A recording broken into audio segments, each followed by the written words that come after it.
My toxic boyfriend slept with every girl I introduced him to, until I set him up with my friend who has gonorrhea. My name is Madison, and I need to tell you about the most insane year of my life. It started 3 years ago when I met Derek at a coffee shop in downtown Portland. He was exactly the type of guy I always fell for. Tall, charming smile, worked in tech, and had this way of making you feel like you were the only person in the room. We hit it off immediately. He bought my coffee, we talked for 2 hours, and by the end of it, I had butterflies I hadn't felt since high school. I was 26 at the time, working as a graphic designer for a small marketing firm. My life was pretty simple. Work, gym, occasional drinks with friends, and way too much Netflix. Derek felt like this exciting new chapter. We started dating officially after about 3 weeks. He took me to nice restaurants, remembered little things I mentioned in passing, and texted me good morning every single day. My friends all said I seemed happier. My mom loved him when they met over FaceTime. Everything felt perfect. The first red flag came about 4 months in. My best friend since college, Jessica, was going through a rough breakup. She'd been with this guy for 3 years, and he'd just moved across the country without even discussing it with her. She was devastated.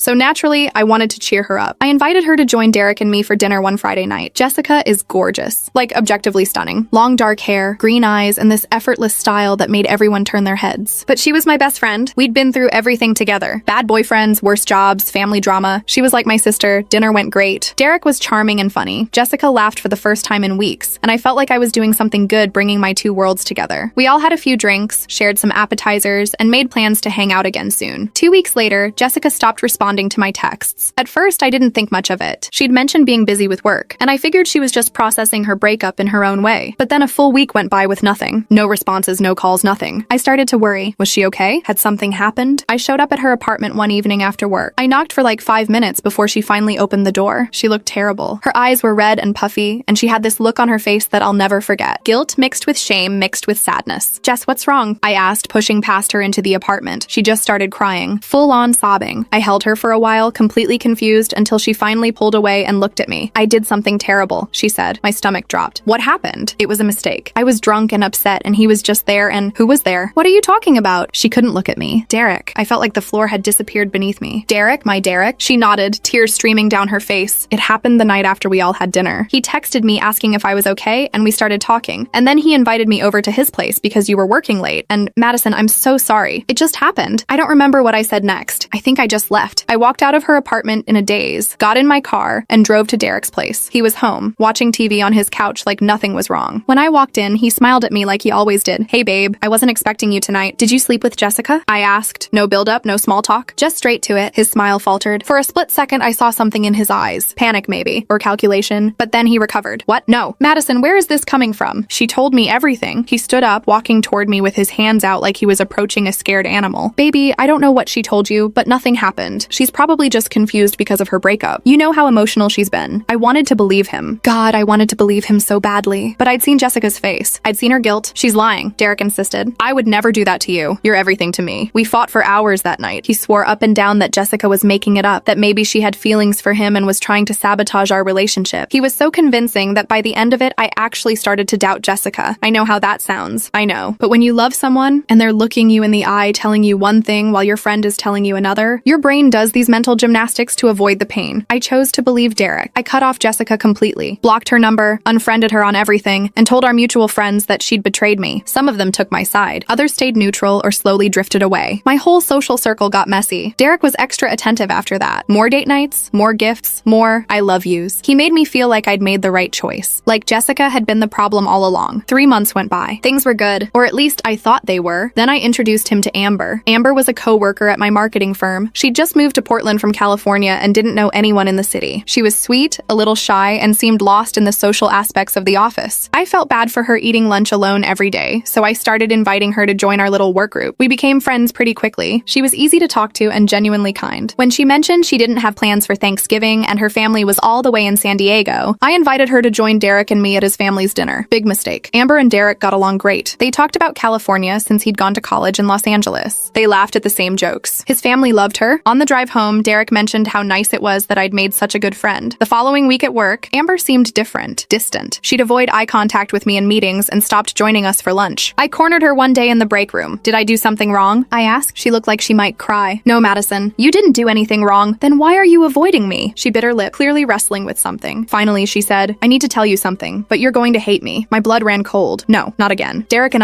we've been texting since Thanksgiving. And last weekend, when you told me you were visiting your parents, he invited me to his place and she trailed off, but I didn't need her to finish. I felt numb, like my body was there, but my mind was somewhere far away. I didn't know he was going to. I thought we were just hanging out as friends, and then he kissed me and I should have stopped it, but I didn't. And I'm so sorry, Madison. I'm so sorry. I walked out of the break room without saying a word, went back to my desk, gathered my things, and left work early. I didn't go to Derek's place this time. I didn't confront him. I just went home and sat in my apartment in silence. 2 girls, 2 of my friends, both with the same story. That's when I started to see the pattern. I thought back to other friends I'd introduced to Derek over the past year. There was Riley, who'd suddenly stopped coming to our game nights. There was Brooklyn, who'd moved to Seattle kind of abruptly. There was Kayla, who I'd had a weird falling out with over something I couldn't even remember now. How many of them had he slept with? How many had been too ashamed or scared to tell me? I felt sick, but I still didn't leave him. I know. You're reading this thinking I'm an idiot, and you're right. But here's the thing about toxic relationships that people don't understand until they're in one. They mess with your head. Derek had spent a year making me feel like I was the problem. Like I was too jealous, too insecure, too quick to believe rumors. He'd isolated me from my friends, made me doubt my own judgment, and convinced me that he was the only person who really understood me. So when I confronted him about Amber, and he cried, actually cried, and told me that she'd come on to him and he'd made a terrible mistake, but it meant nothing and he loved only me. I believed him again, or I wanted to believe him. He promised to cut off all contact with Amber. He said he'd go to therapy. He said he'd do whatever it took to make this right. I stayed. Another 6 months went by. He did go to therapy, 3 sessions anyway. He made a big show of working on himself. And I made myself small, so small, trying to be the perfect girlfriend who didn't make him want to cheat. I stopped introducing him to my friends. Actually, I stopped having friends. It was easier that way. No temptation for him, no heartbreak for me, just Derek and me in our little bubble. My mom noticed something was wrong when I went home for Christmas. She asked if everything was okay with Derek, and I lied and said things were perfect. I'd become really good at lying. Then in February, I ran into Jessica at a grocery store. We both froze when we saw each other. She looked good, healthier than the last time I'd seen her. She was with a guy I didn't recognize, holding his hand. Madison, she said softly. Hey, I replied, trying to figure out if I should just turn around and leave. Can we talk just for a minute? I looked at the guy she was with. He smiled and said, I'll wait in the car, before kissing her cheek and walking away. Seemed like a nice guy. Jessica and I stood there in the freezer aisle and I waited for her to speak. I know you probably hate me, she started, and you have every right to, but I need you to know that I wasn't lying. Derek did sleep with me, and I know that doesn't make it okay. I still made the choice to do it, but he's not who you think he is, Madison. He told me you guys were on a break. He said you'd been fighting constantly and were basically over. We weren't on a break, I said quietly. I know that now. After you cut me off, I felt terrible. I tried to reach out to Derek to figure out how to fix things, and he told me to leave him alone and stop trying to break you two up. That's when I realized he'd played me. He'd played both of us. I felt tears building up, but refused to let them fall in the middle of a Safeway. Has he done it to anyone else? Jessica asked. Since me? I nodded. At least one other that I know of. Probably more. Jessica looked at me with this mix of pity and frustration. Madison, you need to leave him. He's never going to change. Guys like that don't change. I know, I whispered. And I did know. But knowing and doing are two different things. We exchanged numbers again before parting ways. She made me promise to call her if I ever needed anything. I didn't plan on calling her, but I also couldn't stop thinking about what she'd said. About Derek lying to her, telling her we were on a break. Had he told Amber the same thing? Had he told all of them the same thing? I started paying attention to Derek's phone. Not in an obvious way, but just noticing things. How he'd tilted away from me when texting. How he'd suddenly get up and leave the room to take certain calls. How he'd started using a passcode that I didn't know. One night in March, he fell asleep on my couch after we'd been drinking wine and watching movies. His phone was on the coffee table, and I grabbed it before I could talk myself out of it. I didn't know his passcode, but I tried a few obvious ones. His birthday. My birthday. Nothing. Then I tried the date we started dating, and it unlocked. My hands were shaking as I opened his messages. There were so many. So many girls from his work. Girls from his gym. Random girls from dating apps. Yeah, he was still on dating apps. But what made me feel physically ill was seeing names I recognized. Riley, Brooklyn, Kayla, all of them. He'd slept with all of them. And there were messages with someone named Haley that were recent. Like from that day, they were planning to meet up that weekend while I was supposed to be at a work conference in Seattle. I took screenshots of everything and sent them to my own phone. Then I put his phone back exactly where it was and went to my bedroom. I didn't sleep that night. I just lay there, staring at the ceiling, feeling like my entire life had been a lie. The next morning, Derek left for work like nothing was wrong. He kissed me goodbye and told me he'd miss me while I was in Seattle. I smiled and said I'd miss him too, but I wasn't going to Seattle. I'd never planned to go to Seattle. I'd made up the conference to test him, to see if he'd make plans with someone else. And he had. I called in sick to work. Then I called Jessica. I need your help, I said when she answered. We met at a coffee shop an hour later. I showed her the screenshots. I told her everything. And I finally